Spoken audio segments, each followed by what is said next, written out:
and welcome back to another episode of Tess Talks Entirely Too Much, where I, your host Tess, will talk entirely too much.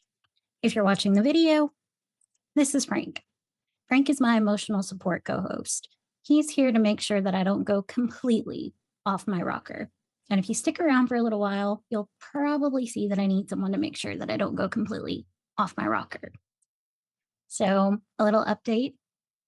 I had my CNA orientation this past week, and it was awesome.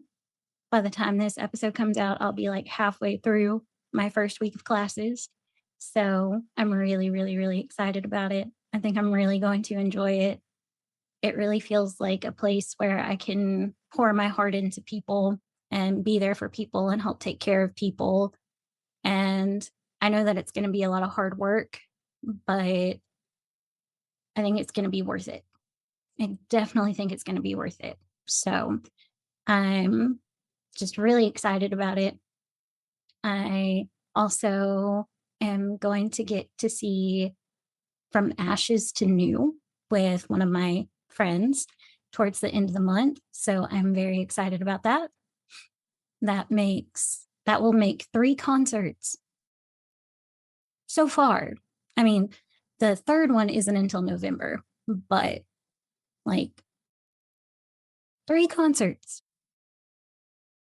I don't think I've ever been to more than 1 concert in like a 10-year period. So I am really excited about that. Granted, I really don't know that much by From Ashes to New. So I'm going to have to listen to some stuff over the next couple of weeks and get to know them a little bit.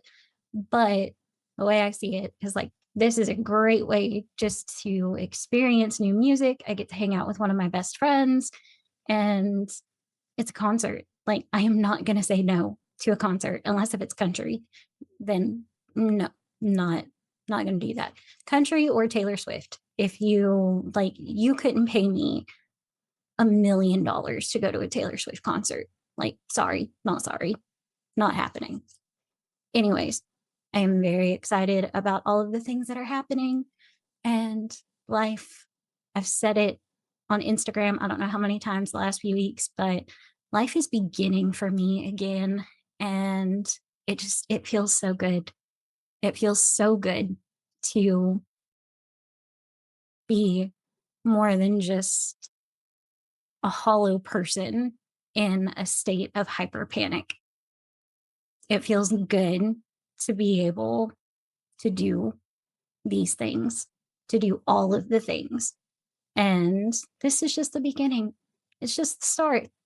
So keep looking and keep watching because it's only going to get better from here.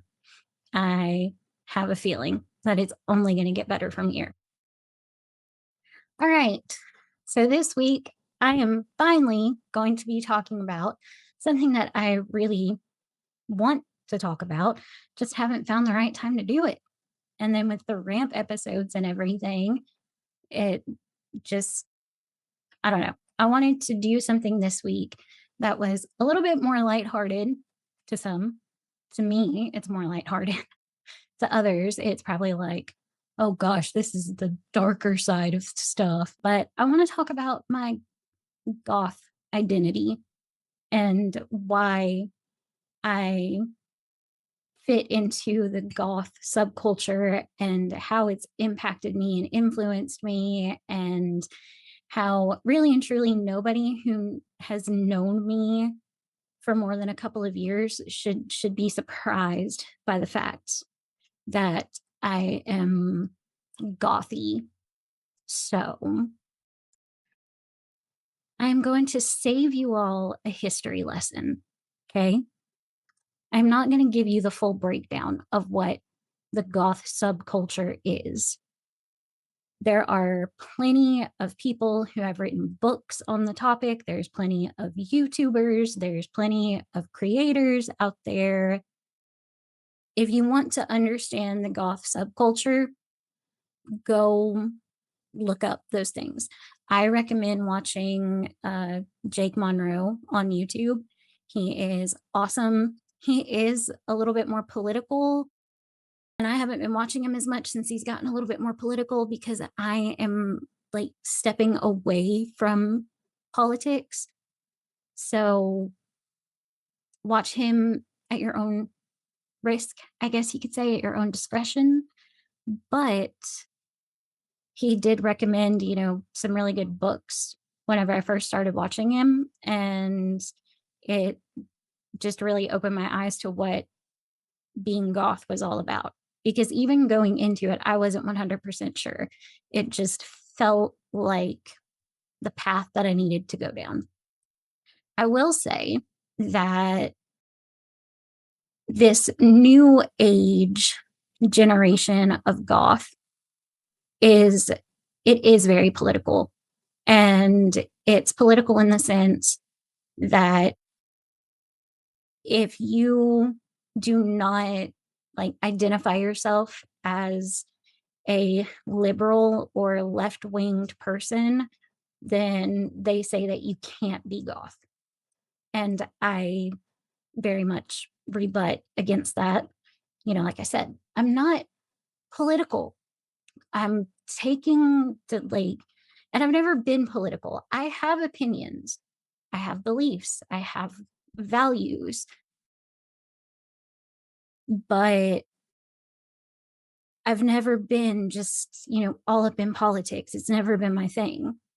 And I'm not going to discuss my political views and values and beliefs on a public platform.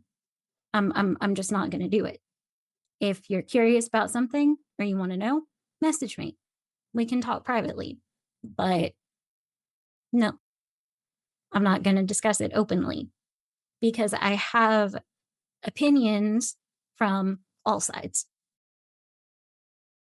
So it's not, for me, it's not red or blue, left or right. It's what feels right to me. So, and I'm still goth. So even though I'm not wearing black today, but that's kind of one of the points that I'm going to make. So, just a little history on the Gothic subculture. It all started in the late 1970s, early 1980s, in like the post punk era.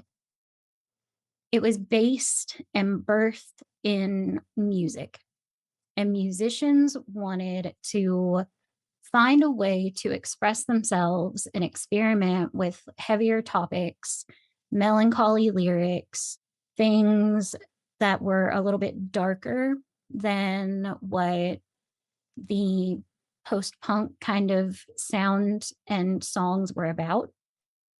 They also wanted to be able to express themselves freely and go against the societal norms, go against what they were being told they had to do.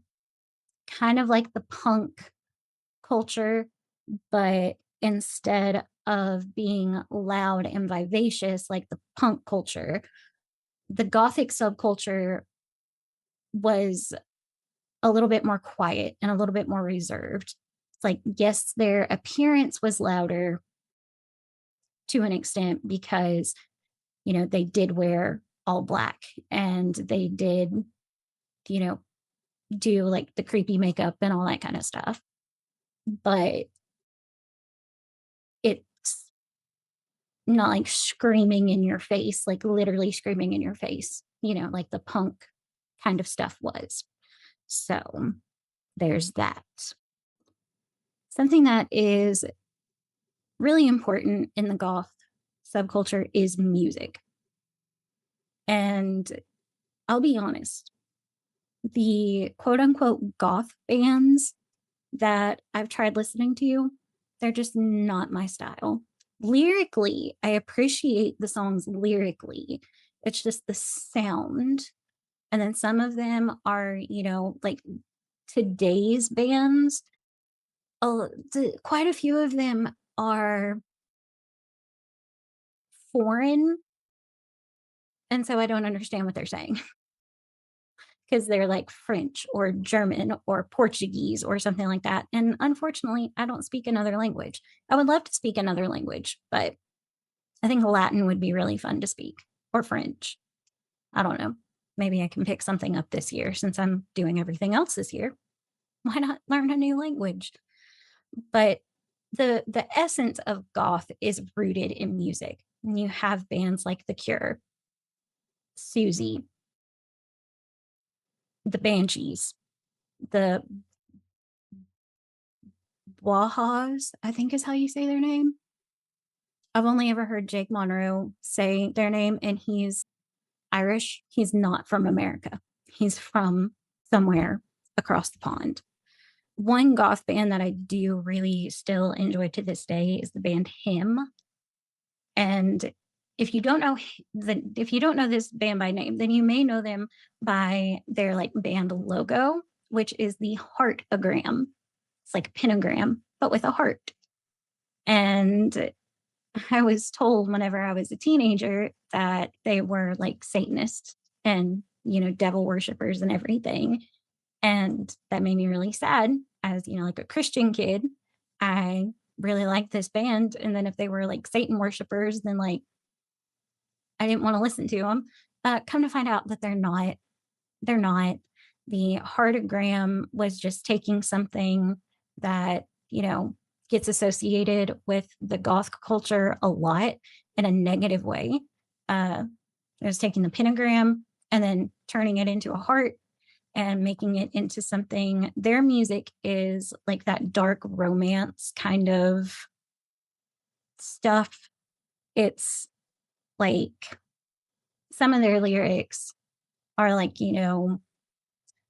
I'm killing loneliness with you. I'm killing the loneliness that turned my heart into a tomb, and it's like, oh, I love it. I love it. And then they have another one that's like, are you willing to die for love tonight? Are you willing to die by my side? Something like that. And it's like, I don't know. It just, it's, I love that band. I absolutely love that band.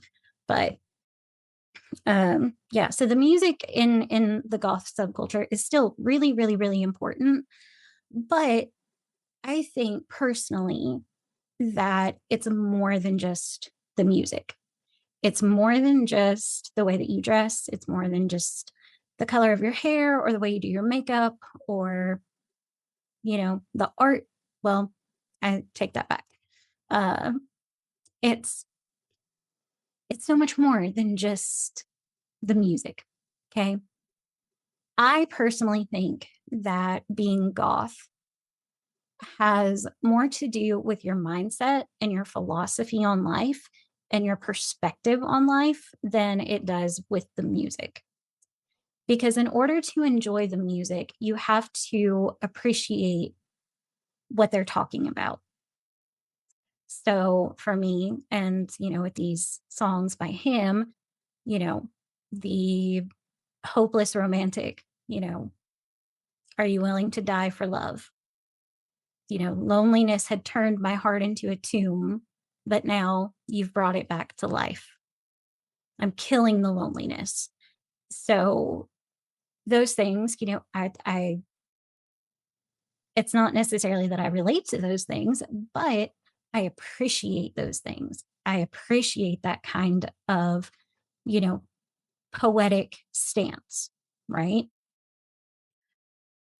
I think that one of the biggest philosophies that people get that people make assumptions about is that they think that goths are all about death and misery and despair and woe is me and I can't wait to die and life sucks, you know, cut my life into pieces. This is my last resort, that kind of stuff. And from experience, because I was an emo kid, I can tell you that the emo kids are more obsessed with death than the goth people. Now, I do think that goths have an appreciation for death, and they're able to see the beauty in it. Like for me, you know, it's never a good thing whenever someone dies, right? It's always sad, it's always heartbreaking, you always grieve. But for me, I know that it's part of life. And I personally believe that, you know, after life here on earth, we experience a new life on the other side. And it's even better than anything that we could imagine. So there's a beauty in transitioning from this world to the next. But it's not just death with people. It's, like dead roses are my favorite flower. Absolutely love dead roses. If someone gives me roses, I love them, but I love them even more after they've died. They're beautiful. They're absolutely beautiful. I love the fall and the winter because the earth essentially dies for a season, but then come spring, it comes back to life. And you get to see the grass grow again and the flowers bloom and the trees blossom.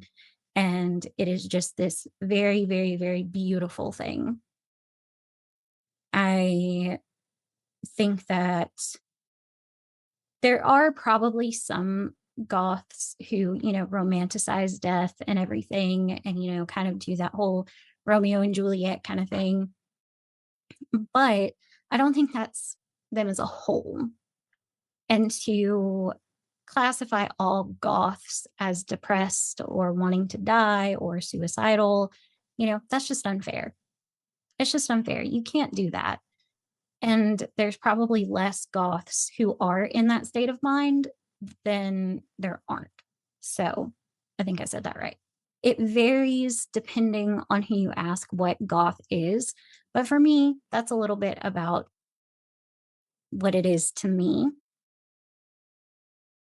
And, it goes into art.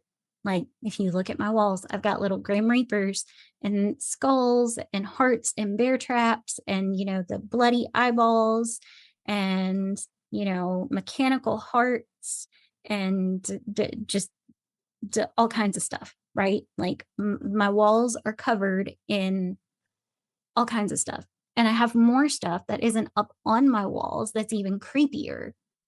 So there is I'm going to say that there's almost a fascination with the, morbid and the macabre kind of stuff. But that doesn't just apply to goth people, you know. There are some people who go into certain professions because they like the idea, like morticians. There's some morticians who probably just like the idea of working with people who aren't alive, you know, getting them ready. I'd probably be a really good mortician, but anyways, I think that, there's a lot of goth literature. There's books, like Wuthering Heights is considered part of like classic goth literature, or it is like very popular in the goth community because of the push and pull love that you can't have, but you want, the heartbreak, the just absolute distraughtness of the story line by line. I listened to the audiobook of Wuthering Heights earlier this year. Okay. And I cannot tell you how many times I wanted to scream at these characters. But then the next page, I was like weeping because of how heart wrenching it was. And then I was laughing. And then I was back to like wanting to slap Heathcliff in the face and, tell everybody else, like, just Go, go, just go. But no, couldn't do that. Couldn't do that. They couldn't do it. Frankenstein, of course, that's part of goth literature. Obviously, Dracula and, all of those things. I think that a lot of, even Shakespeare stuff has a lot of goth influences in it. Um, you have Edgar Allan Poe, you have H.P. Lovecraft. All of them are, very, very popular in the goth community because of their their way of seeing things, their way of writing stories, the monsters and the the love and the weirdness of it all. And I think though at the bottom of it, like Frankenstein, Frankenstein's a monster because Frankenstein was the doctor, not the monster. I think that the monster could have had a very different outcome if it wasn't for Frankenstein. But that's just me. I don't know. So we're gonna move on. We're going to talk about my experience or my experiences, I guess you could say. So as I'm pretty sure I've mentioned in other episodes, I have a lifehood of trauma. Before I was even born, I was being traumatized, right? Lost my twin, like before I could even know who he was. Diagnosed with diabetes at 2 years old and almost died and all that crap. Narcissistic asshole father, blah, blah, blah, blah, blah. And the list goes on. Okay. But from a very, very, very young age, I knew that I was weird. I didn't understand how I was weird, but I knew that I was weird. I knew that something about me was different. And I remember at, you know, 5, 6 years old thinking like, what is the meaning of my life? What is the purpose of my life? What am I supposed to do with my life? What is life at its core? What is the end goal here? Very big thoughts for a very little kid. Okay. But, we weren't like exposed to very much. We were very sheltered kids.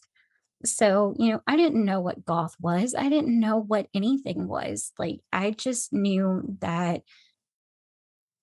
people who dressed different were not the kind of people that you wanted to be around. And that's, the generation that I grew up in. So, of course, it's the one thing that I loved and became fascinated with. And I remember the very first time that I ever saw a goth person, I will never forget this.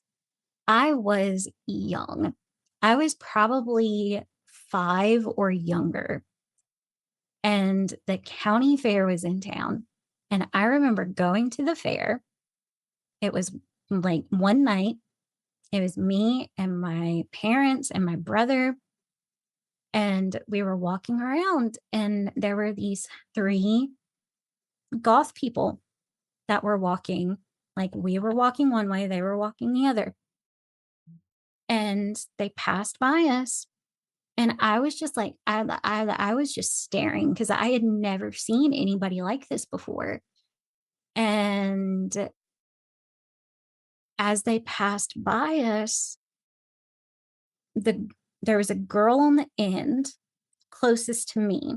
And I can't remember if the other 2 people were guys or girls. I don't remember. I just remember there was a girl on the end closest to me. And as she walked by, she did like one of these, like, kind of moves. But whenever she did it, she was like, boo, like trying to scare me. And it didn't scare me. And I was like, in my head, I remember thinking, that's who I want to be when I grow up. that's the kind of person I want to be when I grow up. And I loved it. I absolutely loved it. And all throughout like my preteen and teenage years, it's like I gravitated towards that kind of aesthetic, but also that mindset. But at the same time, I was afraid to be goth because I was always told that being goth meant that you worship Satan. And I know that a lot of that came from the satanic panic that was in the 80s and 90s, and the Dungeons and Dragons and all that kind of stuff. But I didn't understand, like I didn't know anything about that. I didn't understand even as a teenager, I didn't understand what everything was. And I was kind of raised in a way that, you don't ask questions. You don't ask, well, how do you know that? Why is it that way? It was just you were told something and you accepted it for what it was. And so I was afraid that if I tried to be goth, then I would have to worship Satan, and I didn't want to do that. So I became an emo kid. And that was the most, as a teenager, that was the most comfortable I ever was with myself from, about 15 until, 17, 18. I was the emo kid. And it wasn't until I went to college that I started to try to come out of that emo phase and make myself lighter to fit into society. And, that ultimately caused more harm than it did good. And I've discussed that in previous episodes. So I just, there was just something about it that always kept me holding on to it, whether it was wearing, heavy eyeliner or, listening to heavier music or just simply, watching the trees die in the winter and thinking, my God, that is beautiful. There was always something that kept me attached to this like darker side of things. So my breaking point was my traumatic event in 2024. And whenever I finally was able to start kind of healing from that, I had to accept that there was a darkness in me because of what had happened.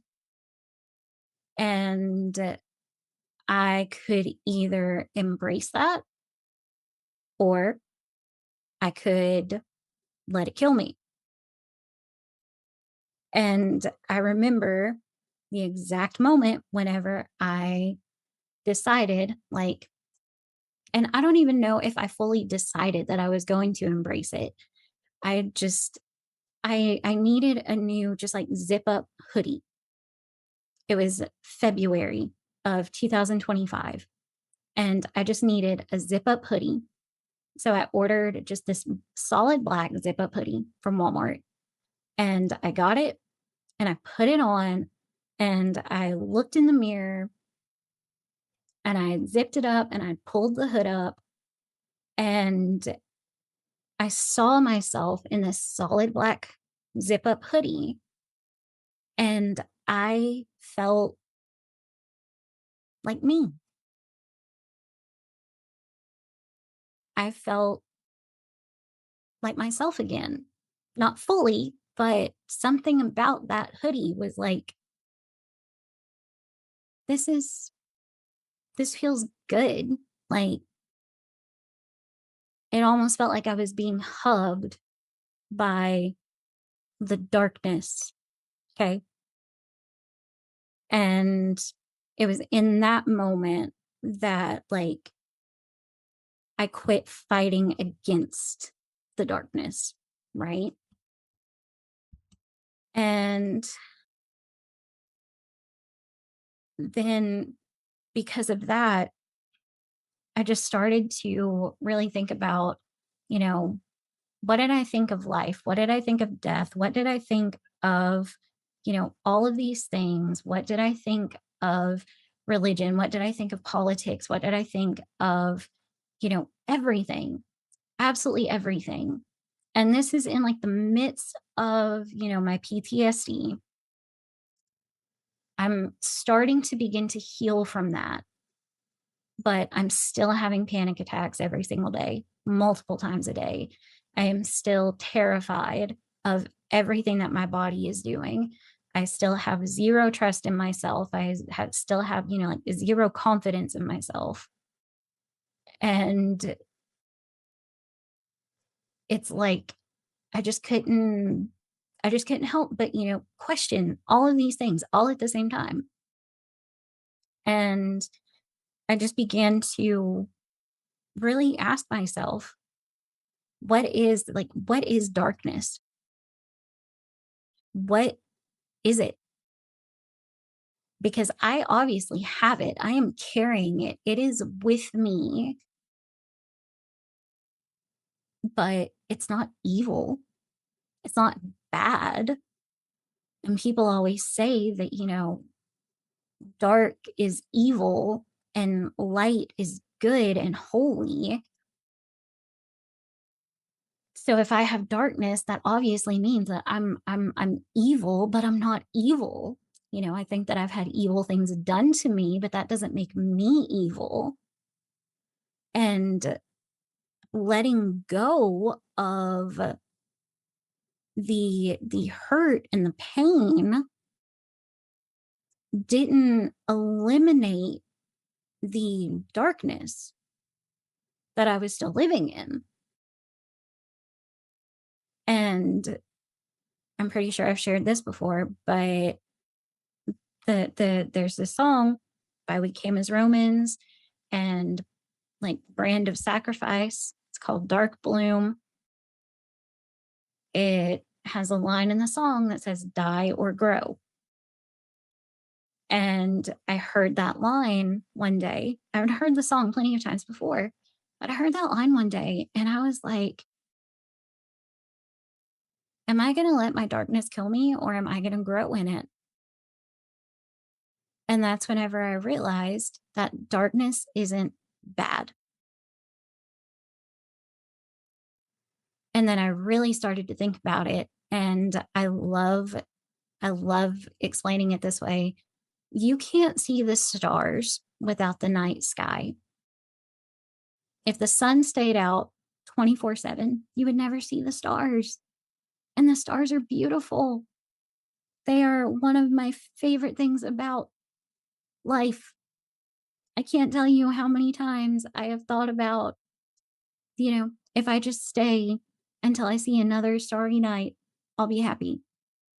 Whenever I was told that I was going to go permanently blind and there was nothing that could be done about it, one of the things that I grieved the thought of was never being able to see the stars again. I love the stars. I love galaxies. Obviously, Frank here sits on a galaxy. I have two pairs of, galaxy shoes and, anything that is space related or galaxy related. I love it.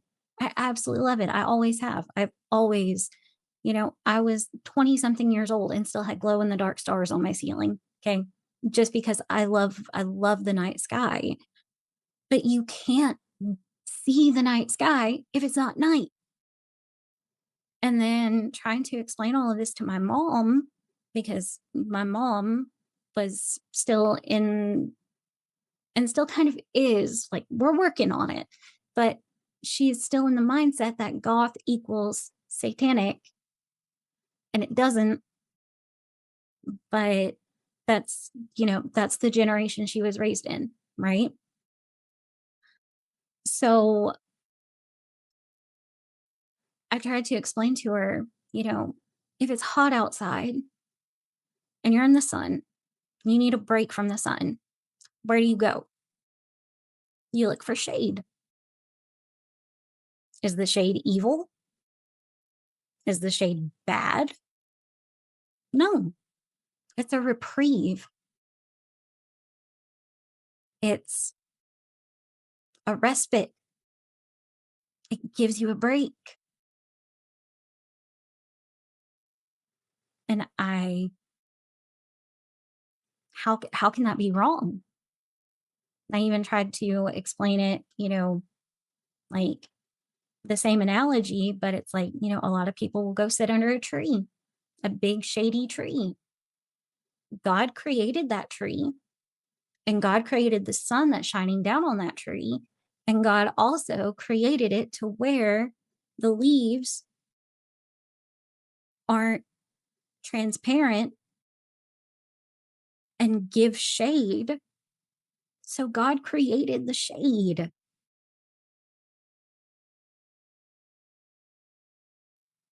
It's not evil. And neither is being goth or having darkness. I actually wrote a poem. It says, "My darkness walks beside me, my shadow, my guide. My darkness never leaves me, it's always by my side. My darkness is my friend, my comfort, my despair. My darkness holds me closely, I know it's always there. My darkness isn't evil, not the opposite of light. I'm safe inside my darkness. There, I know I'll be all right. My darkness walks beside me. It has saved me from myself. My darkness never leaves me. It's the only thing that helps." And I think that my darkness did save me. I think that I had to go to an extremely dark place so that I could become the person that I am. And I am now the person that I always wanted to be. If little 5-year-old me could see me today, she'd be like, "You, we did it. We became that person." 5-year-old me would have wanted, some type of choker, but I still can't. I've tried multiple times. I wore one in one episode and like I was overstimulated for days because it was just too much around my neck. But yeah, can't do the chokers. Sorry, 5-year-old me. You've always had a problem with it, apparently. Didn't know that till talked to my mom the other day. But yeah. Another thing that I forgot to mention before is that I don't see life as black or white. I think that there are very few situations in life that are strictly right and wrong.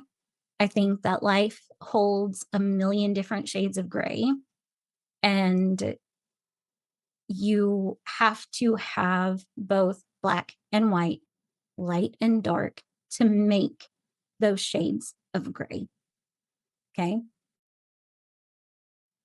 So I think that's one reason why people have so many, personal convictions, and why people's morals are different, and why we have different beliefs, and why we have different views and opinions. It's because we all fall on a different part of that scale of what's right and what's wrong, what's black and what's white, what's right and what's wrong. But when in truth, it's not that the dark is wrong and the white is right. Sometimes it's the other way around. And it goes back to, like that morality question.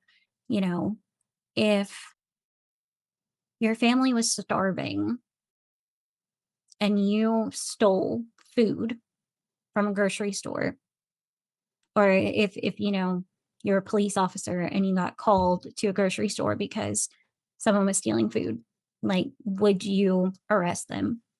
Or if you own that grocery store, would you call the cops on them for stealing food because their family was hungry? And we're not talking about, like just straight up shoplifting here. We're talking about like, dad got laid off, lost his job, can't find a new one. Maybe mom is sick with cancer or something, or, is disabled, or maybe she's the only one who's able to work right now, but she's, one income isn't enough in this economy and she can't afford the $1,200 month house payment plus car payment plus insurance plus food plus gas plus, anything else that might be out there. Like we're talking about a situation where, it's the only option, or it seems like it's the only option. Maybe they can't get food stamps. Maybe they can't, you know, that maybe there isn't a local food pantry. Maybe the food pantry only has expired moldy food. I've had that happen before. Like you go to get food, but the food is covered in mold. Are you supposed to eat that and get sick, or go steal a loaf of bread so that you can actually have something to eat? I never stole bread. I never stole groceries at all, but that's not the point. The point is like, that's a scale of gray. That's not a black and white situation. It's a scale of gray. So it's just, to me, being goth is more than just the music. It's more than just the fashion. It's more than just the art. It's the way that you perceive the world. And it's the way that you see things. It's the way that you interact with the world. It's looking at something and saying, my gosh, everyone else thinks that this is so like so sad or so, horrible or so gross or weird. But I think it's beautiful. I think it's amazing. I think it says so much. And it's like, I'm looking right now. Let me pull this off my wall so I can show you guys what I'm talking about. Oh, I may not be able to pull it off my wall. I don't think it's shit. It's not thumbtacked. I'm going to take a picture of it and then see if you can see it on the camera. So it's an hourglass, okay, with a heart and a brain, right? What is that? When you look at that, what is that? What does that tell you? What does that say to you? Because to me, it says a lot of things. To me, it says that you have to have balance between the heart and the brain. You have to listen to both the heart and the brain.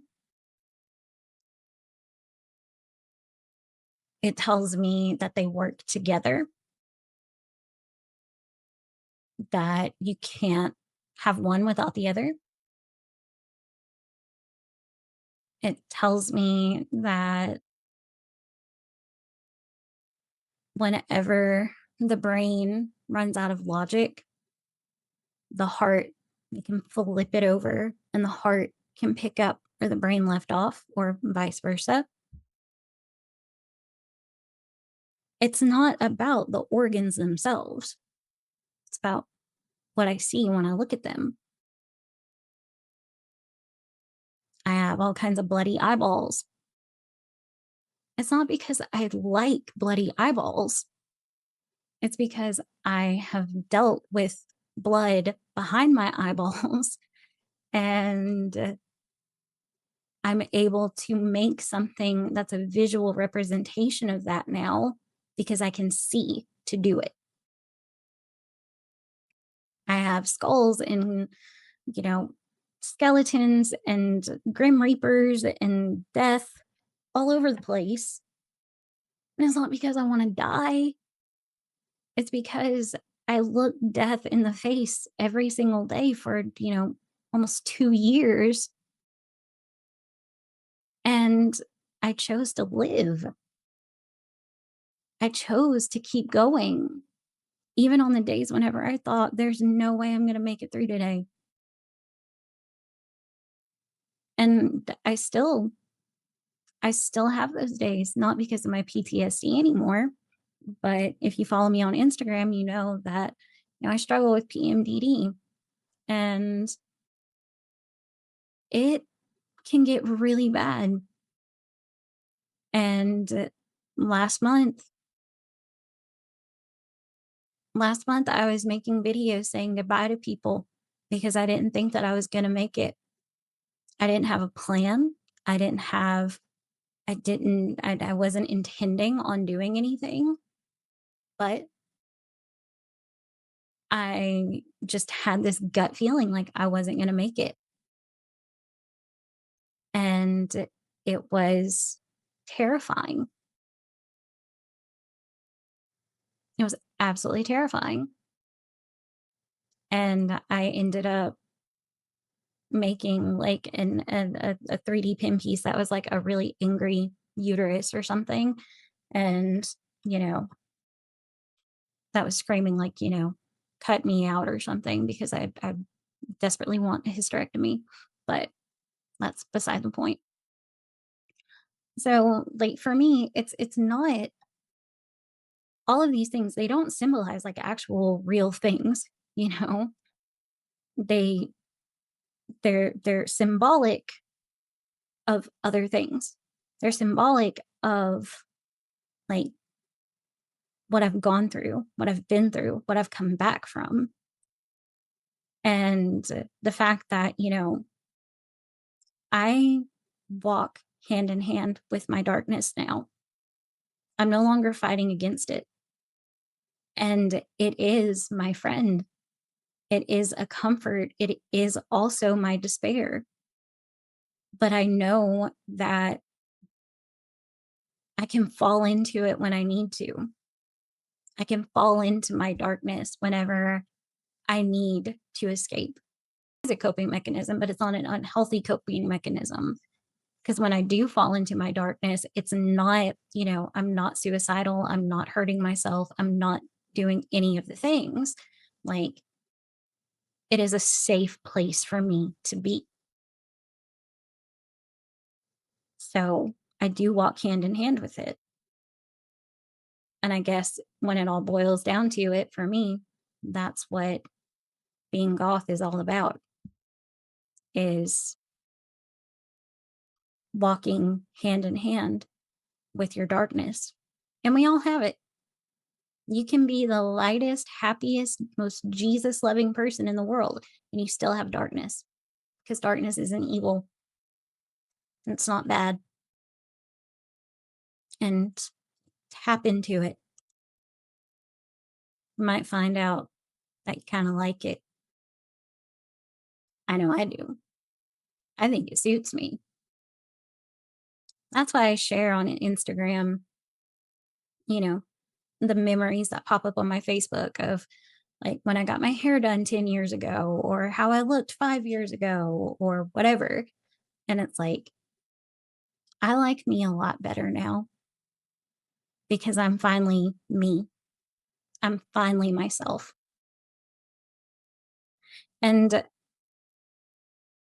I just want to add this in here. If you've known me for a really long time and you know that Evanescence is my favorite band and you have listened to the Fallen album, I was listening to that whenever I was 11 years old. I had no business listening to that album whenever I was 11 years old, but that album like shaped my everything. And I sang those songs and knew exactly what Amy Lee was talking about, even though I'd never, you know, I didn't know what suicide was. I didn't know what like real pain and heartache and, you know, I didn't fully understand what Bring Me to Life was about, but I knew something in me knew exactly what it was that she was talking about. So Can anyone really be surprised? Honestly, like go and listen. Go and listen to Imaginary by Evanescence. Okay? Listen to it, read the lyrics, and then come back and tell me, "Yeah, okay, I understand. I get it. I see how that would make yeah, I get it." 'Cause, makes a heck of a lot more sense to me now than it did back then. But, you know, anyways, I've already been talking for an hour now, and I think that this is a good place as any to cut it. Like usual, I have no idea what we're going to talk about next week. I'll decide Saturday whenever I sit down to record. But I hope you enjoyed this week's episode. I hope that everyone is having a great week so far. And yeah, if you haven't already, please hit that subscribe button and turn on notifications so you don't miss an episode. If you want to, you are more than welcome to follow me on Instagram. My handle will be in the show notes. I hope that the rest of your week goes very, very well. And until next time, enjoy the peace and quiet. I'll see you in the next one. I want a hysterectomy for Christmas. Only a hysterectomy will do. And this is what you do when your best friend has a kidney stone and is kind of sort of high on Toradol and morphine.